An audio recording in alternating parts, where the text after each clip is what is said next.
My fiance cheated on me with my father. Me 27M, fiance 26F, my father 52M, my mother 50F. Like many who've had something like this happen, I never thought something like this would happen to me, but here we are.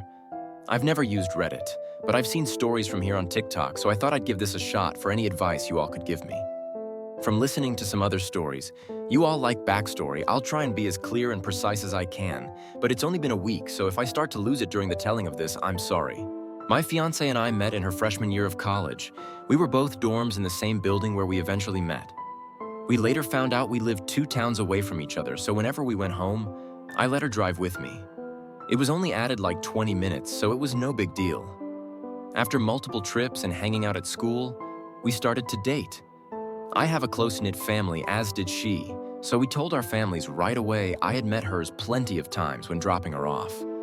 But it was nothing more than an introduction and exchanging pleasantries. Both of our families accepted each other with open arms, and our relationship grew. I was a year ahead of her, so when I graduated, I went home where I was offered a good job with great pay. I visited her at school whenever I got the chance, and whenever she came home, we would make time for each other. After she graduated, she moved in with me as both of our jobs were in the city near where we grew up. Like me, she was offered a position at the company she works at now with great pay. After living together for about 3 years, I proposed, and we have been planning our wedding since. Now onto the part you are all reading for. Looking back, there were plenty of things I overlooked that I just wrote off thinking my father was just trying to welcome my ex into our family. Things like my father calling her all the time, and if I was around, they would just tell me they were talking about the upcoming family party or something along those lines. One time, my fiancée was in the shower and her phone rang. I saw it was my dad, so I answered when he realized it was me. He sounded both upset and surprised that I picked up. I then asked what was up. He responded that he wanted to talk to my fiancée about my mother's birthday that was in a week, and after a minute, we ended the call. Even typing this out now, I feel like an idiot for not seeing it sooner. On the day I found out, it was like any other day. My fiancée had Thursdays off, so she made breakfast for both of us. When I set out for work, she gave me a kiss and told me to have a great day. During my drive to work, I realized I had forgotten some paperwork I would need for a meeting I had at 3 p.m. I shrugged it off and told myself I would just go home at lunch to get it. My fiancé texted me throughout the day talking about all the casual stuff. A couple of talks about like, what do you want for dinner? I did the laundry. Do you want me to hang it up for you? Blah, blah, blah. I didn't think it necessary to text her. I was coming home for lunch. So when it came around, I just left work and went home.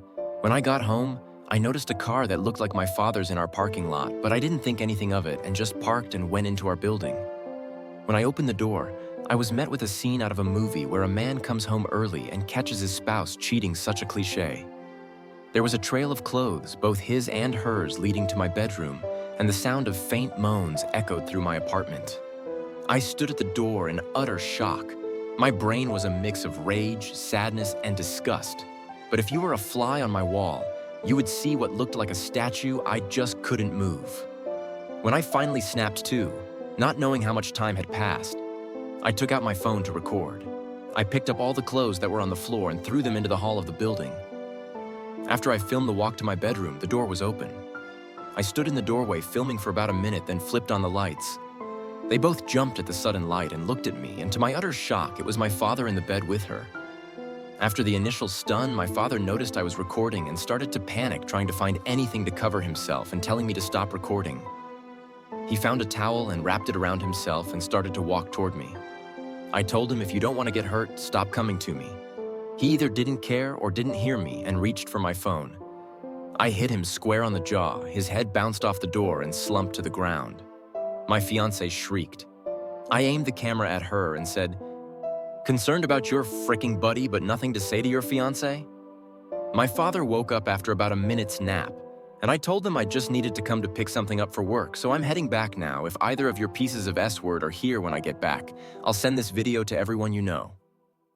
I ended the video by looking at my dad, who was still coming to me, and said, "You're dead to me. You're no longer my father. But you might want to go home and talk to Mom, because I'll be talking to her very soon." I sat in my car for a while until one of the bosses at work called to ask where I was. I told her I was on my way back right now. When I got to her office to hand her the paperwork, I must have looked awful because she started asking what was wrong with me. I told her it was nothing and I'd be okay. I could see her scanning me up and down, and she noticed some blood on my collar and stood up, rushed to me, and said, "You're bleeding." I looked down and said it was my father's. She looked confused, so I pulled out my phone and showed her the video. She watched it in its entirety. She was introduced to my fiance a few times, but never to my father. She sat there silent for a moment until it finally clicked that my fiance was cheating on me, but not only was she cheating, it was with my father.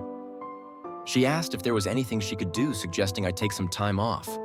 But I told her I couldn't go back there right now, that I just need a minute and I'd be fine for the meeting, and I have another shirt in my office. The meeting went over fine. I put on a smile for everyone like nothing had happened. My boss came up to me after the meeting and asked how I could do that, but I just said I didn't know and went to my office. I then came home, and I was alone for the first time in a very long time. Thank you for reading. I'm sorry I carried on so much, but it was therapeutic getting everything down. I just don't know what to do. I definitely need to get the hell out of this apartment. I just can't live here anymore, and there's no possible way I'm sleeping in that bed.